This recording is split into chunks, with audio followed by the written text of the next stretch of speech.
Hello বন্ধুরা, কেমন আছো তোমরা সবাই? আশা করছি সকলে ভালো আছো, আমরাও অনেক অনেক ভালো আছি। আজকে হচ্ছে আমাদের হ্যাপি অ্যানিভার্সারি। তো আজকে আমাদের 17 বছর পূর্ণ হয়ে গেল। দেখতে দেখতে আমরা একটু বেরোবো, তো বেরিয়ে পড়লাম। দেখো আমরা বেরিয়ে পড়লাম, আমাদের যেখানে যাওয়ার প্রোগ্রাম তোমাদের সবটাই শেয়ার করবো, দেখতে থাকো তোমরা।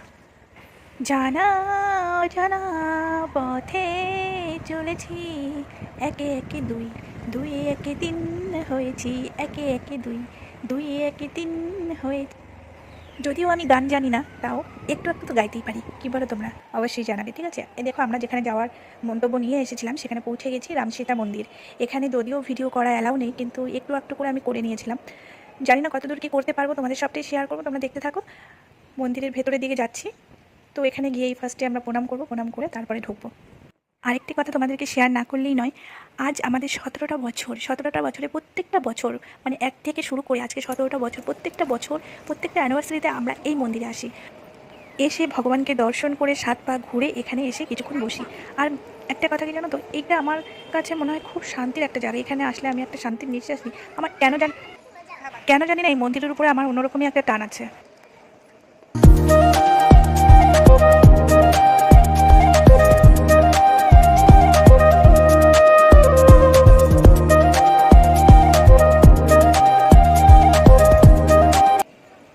সাত পাক ঘোরা তো শেষ হয়ে গেল, তারপরে মন্দিরের ঘন্টাটা আমি লাগক তো পেয়েছি, কিন্তু বাজছিলই না, তাই জোরে ছুঁড়ে মেরেছি, তারপরে বেজেছে। তারপরে একটু সেলফি তুললাম, তুলে আমরা চলে গেলাম কোথায় বলো তো? রেস্টুরেন্টে। চলো রেস্টুরেন্টে গিয়ে দেখা হচ্ছে। তো চলে আসলাম দেখো রেস্টুরেন্টে। এটা হচ্ছে হোটেল কোহিনূর।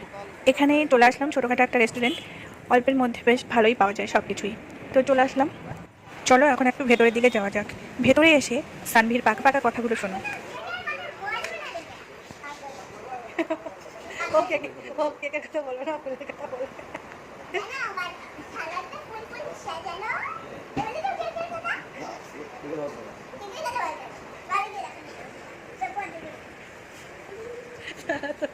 তোর সারপ্রাইজ আর সারপ্রাইজ হয়ে গেল।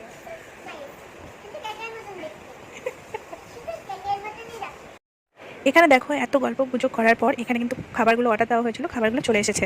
তো খাবারগুলো চলে আসার পর দেখো আমরা খাওয়া অলরেডি শুরু করে দিয়েছি। খাবারগুলো খুবই টেস্টি ছিল। বেশি কিছু অর্ডার দিইনি, সামান্য অল্প কিছু অর্ডার দিয়েছি, মানে সামর্থ্য অনুযায়ী অর্ডার দিয়েছি। তো খাবারগুলো সত্যিই খুবই টেস্টি ছিল, আর এই হোটেলের রান্নাবান্না খুবই ভালো। তো সেই জন্যই এখানেই আসি প্রত্যেকবার। যাই হোক, খাওয়া দাওয়া শেষ করে দেখো একটু কোল্ড ড্রিঙ্কস আইসক্রিমের দোকানে চলে গেলাম, আইসক্রিম নিয়ে নিলাম এখান থেকে। ছোটোটা বায়না করছিল যে আইসক্রিম চুজ করছিল যে কে কোনটা নেবে, তো সবার পছন্দ মতো আইসক্রিম নিয়ে যায়। তো আইসক্রিম খেতে খেতে আমি একটু ফটোশ্যুট করে নিলাম, এরপর বাড়ির উদ্দেশ্যে রওনা দিলাম। বাড়িতে এসে একটা বড় সারপ্রাইজ অপেক্ষা করছিল, সেটা হচ্ছে এই যে আমার বড় মেয়ে আমাদের জন্য, ছোট মানুষ, ছোট হলেও যেটুকু করেছে অনেক করেছে। দেখো আমাদের একটা ছোট্ট উপহার দিয়েছে, এটা আমাদের কাছে ছোট নয়, অনেক বড় পাওয়া। তো এটাও উপহার দিয়েছে, আর এত সুন্দর করে একটা ছোট্ট কেক ডেকোরেশন করে সাজিয়েছে, সবটাই আমাদের জন্য। তো ওকে অনেক অনেক ভালোবাসা আমাদের তরফ থেকে, সবসময় তো আমাদের তরফ থেকে থাকবেই অফুরন্ত ভালোবাসা। যাই হোক, ও সবটা অ্যারেঞ্জ করেছে, আমরা খুবই খুশি হয়েছি। তারপরে দেখো আমাদের ছোট্ট খাট্ট একটা পার্টি। ভগবানের কাছে প্রার্থনা করি এই খুশি, এই ছোট ছোট খুশি মুহূর্তগুলো যেন প্রত্যেক বছর এইভাবে আমার জীবনে আসে, আমাদের জীবনে আসে। তো এই ছোট ছোট খুশি আনন্দগুলো নিয়ে আমি খুব ভালো আছি, খুব আনন্দে আছি, খুব হ্যাপি আছি। তো ভিডিওটি আর বেশি বাড়াবো না, এখানেই শেষ করছি। সকলেই কেমন লাগলো ভিডিওটি অবশ্যই কমেন্টে বলবে। যদি ভিডিওটি তোমাদের ভালো লেগে থাকে, লাইক কমেন্ট শেয়ার ফলো করতে ভুলবে না, চ্যানেলটিকে সাবস্ক্রাইব করে পাশে থাকবে। ধন্যবাদ সকলকে, গুড নাইট। সকলে ভালো থাকবে, সুস্থ থাকবে, দেখা হবে পরের ভিডিওতে।